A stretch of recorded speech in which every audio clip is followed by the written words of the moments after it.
Hi, everyone. Thank you so much for joining another episode of Rooted and Amplified. I am Ebony Flowers, the manager of Black Women Green Future. And today I have with me is Cassandra Bolden. How are you today? I am a little warm, but I'm wonderful.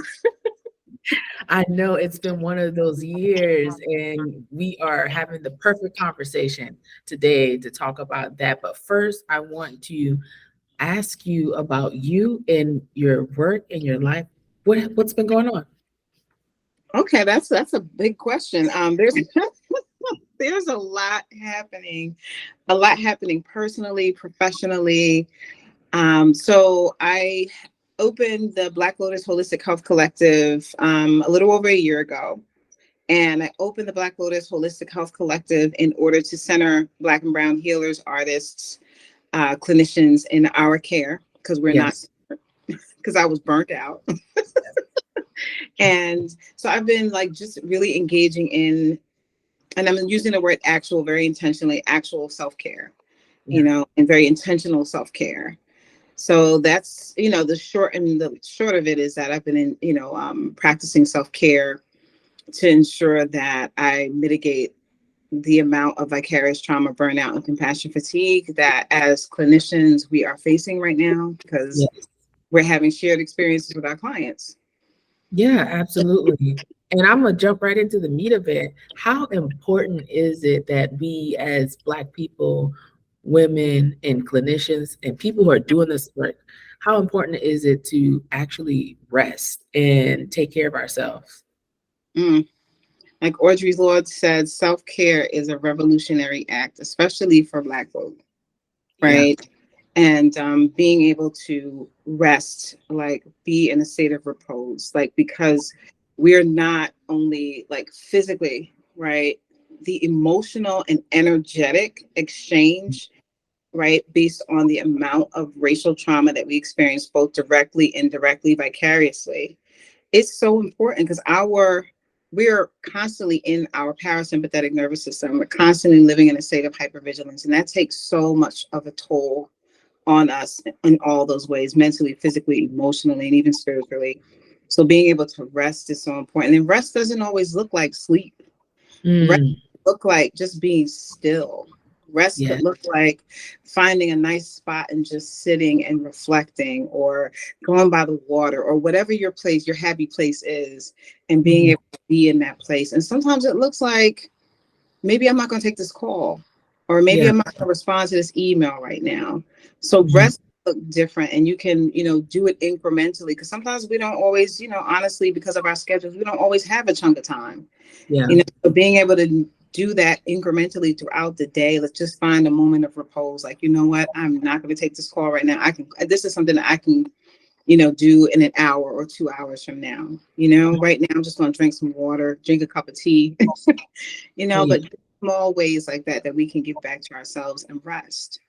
Yeah, absolutely. That reminds me, everybody hydrate. Like, please drink your water. We are here. Well, I want to talk about also expand on our nervous system. Mhm. I mentioned nervous system. For the Sure. everyday people like me, what does that mean exactly? Sure. So when we are activated means like just our day-to-day lives. Mm, I often say to my friends, like when we talk, I'm like, if you really sat with the realities, all these realities that we are faced with on a daily basis, we will be immobilized with mm, fear. So there's so much that you have to hold and so much that you have to compartmentalize just to move through your day. yeah. And so even though we are not in our conscious awareness, we're not thinking about those things, but it has implications. So there's a parasympathetic nervous system, and then there is a sympathetic nervous system, right? So the sympathetic nervous system is where we're at when we're activated. So that's where, adrenaline and all the chemicals that our body needs for that fight or flight, response. Yeah. That's where that's happening. And the parasympathetic is the rest and digest. So, like in our community, when we use the term the itis, that's exactly what's happening. Like the parasympathetic nervous system is activated so it can digest our food. So we're in a state of rest. Mm, So it actually helps us to get back to a state of rest where our body isn't being taxed like it is when we're in that sympathetic nervous response.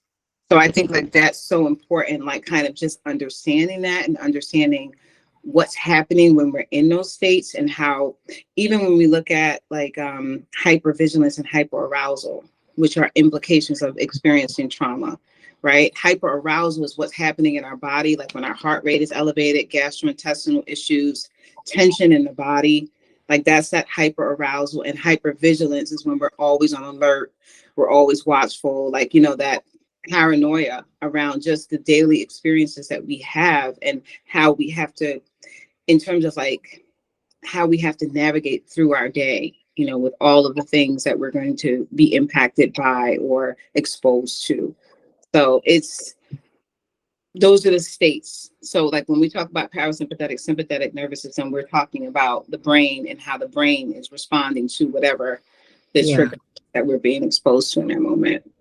Oh my goodness. When you were talking, I was thinking about all the ways that us as Black folk are always hypervigilant, always on guard, always looking for something to happen, because that's basically our life, you know, driving down the road thinking, you know, a cop is going to pull us over, walking into the doctor's office, hoping and wishing that we see someone that looks like us, even in a crowded space, like hoping that we see us.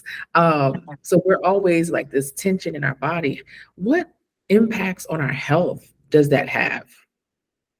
That's why in our community, they call lifestyle diseases, but it's not necessarily about our lifestyle in as much as it's the amount of stress that we're under on a daily basis. So that's why we have higher rates of heart disease, we have higher rates of cancer, we have higher rates of other implications. And, you know, in terms of our ability to attempt to cope, which sometimes we use maladaptive coping. And that's why you have, you know, higher rates of alcoholism, you know, smoking and drug use, you know, because people are trying to cope. They're trying to manage what they're experiencing. So you have those, but then you also have, like I said, the higher rates of heart attack, stroke, and high blood pressure, et cetera, are some of the implications because of all of what's happening in our bodies. And there's actually a study, and it's between 8 to 10 years, like as far as Black women, internally, even though externally we look younger, internally we're 8 to 10 years older than Yeah. our counterparts. 8 to Mhm. 10 years older internally. So our internal organs have aged 8 to 10 years beyond the age that we are.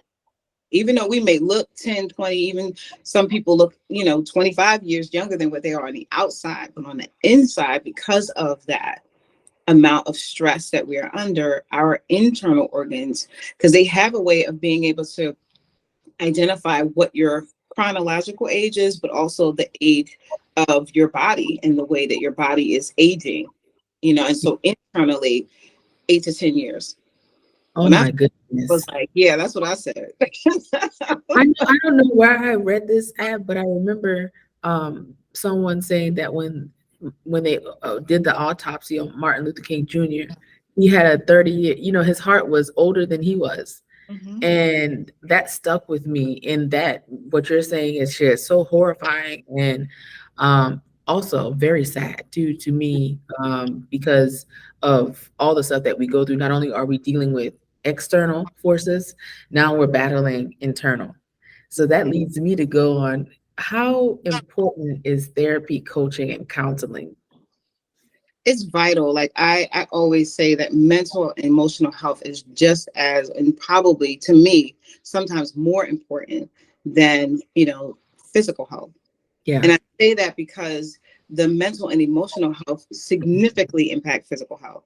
And Mhm. physical health can impact, you know, mental and emotional health, but it's all dependent upon who your caregiver is, what your care strategy is, and so on and so forth. But the converse is like when you are dealing with the amount of stress that we're dealing with, that's an it's like it's I don't want to say definitely, but I feel definitely there are going to be implications, physical implications. So I would say that it's vital. It's vital to our mental and emotional well-being, to our survival, to our quality of life, for us to have that resource to be able to utilize it. And one of the other things I want to say, and I say this often because it's so vital in terms of the not only the sustainability of whatever the practice is that you're engaging in, in terms of how consistent you're going to be in it, is making sure that it's culturally relevant. And that's been such, like being able to ensure that whatever the strategy, the treatment strategy is, that it takes in consideration the cultural context of the person who's actually engaging in it. Because then, and only then, can it be something that will be sustained, that for that individual, and something that they can really buy into. Because there's a stigma associated with mental illness and accessing mental health treatment in our community. And rightfully so, because there's historical context, right? When we think about the experimentation on Black bodies across those lines, right? And you think about, there's a fundamental mistrust within our community for the medical and psychological community. And again, it is well-earned, well-deserved suspicion and mistrust. However, when you talk about like having Black and Brown folks provide services to Black and Brown folks, that's where I think it's important too to note that just because we look the same does not mean we come from the same cultural context. It does not have the same level of cultural understanding or cultural intelligence as it pertains to that cultural context, right?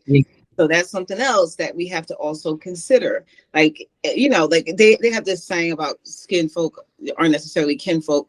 I get the usage of the term, but I think more specifically, it's just being able to understand culturally, like have those cultural references, and ensuring that those services are culturally relevant and sustainable. So I think it's vital. It's such a vital part of our lives. And it's just, for me, my goal has been to destigmatize mental illness in our community, both domestically and globally. So I do a lot of work abroad in like places like Ethiopia, and Senegal, and other places where, people are suffering unnecessarily here and abroad because of this associated with mental illness. But it is such a vital part of our mental and emotional well-being. Yeah, y'all, she is all over the world. Let me tell you. So, what does participating in your own rescue mean? Whew, that right there, like, it's participating in your own rescue means being able to advocate for yourself, being able to be a part of the conversation as it pertains to your care. Because are we always the expert in the field? No. However, whether it's the medical or psychological, however, we will know our bodies, we will know our emotional and mental states better than anyone else. So we can describe them better than anyone else. We can articulate what that experience is like for us better than anyone else. So participating in your own rescue means advocating for yourself in that way, doing your own due diligence and understanding, if you're rendered a diagnosis, what does that diagnosis mean? What are the different treatment options? And being able to identify what works for me in this therapeutic space. Does it work for me to have homework? Does it work for me for you to listen, for you to ask questions? Like, being able to participate in your own rescue means utilizing your voice to advocate for what it is that you want and what you need in whatever space you're in, so that you're not giving that ownership of whatever the outcome is going to be to someone else, because you're not advocating, because you're not using your voice. So that's participating in your own rescue is such an important part of the work. Because in many of the spaces, both domestically and globally, there is a dependent variable that's created, where there's a dependence that's created in these communities, where they go and they take services, et cetera, but they don't create an infrastructure for the services to be sustainable. They don't include the actual people that they're supposed to be servicing in a process of collaboration to understand what strengths exist in that cultural context, that individual, that family, that community, that can enable them to participate in their own rescue, to address whatever the ill is or the disparity is. Because prior to whatever the intervention was, people survived, people lived, people thrived. So there are obviously strengths in that community. So participating in your own rescue is being able to access and utilize whatever those strengths are, and being able to work collaboratively in order to ensure that you're able to address whatever the issue is with whomever it is that you're working, whether it's your doctor, your gynecologist, your dentist, whomever, your therapist, that you're working collaboratively with them, and we've been postured to be in this subservient role where we're looking to someone to give us these answers because of the historical context. So completely understood. And I invite everyone to interrogate that. Yeah, absolutely. You're teaching me a whole lot here and giving me a lot because it brings up memories for me.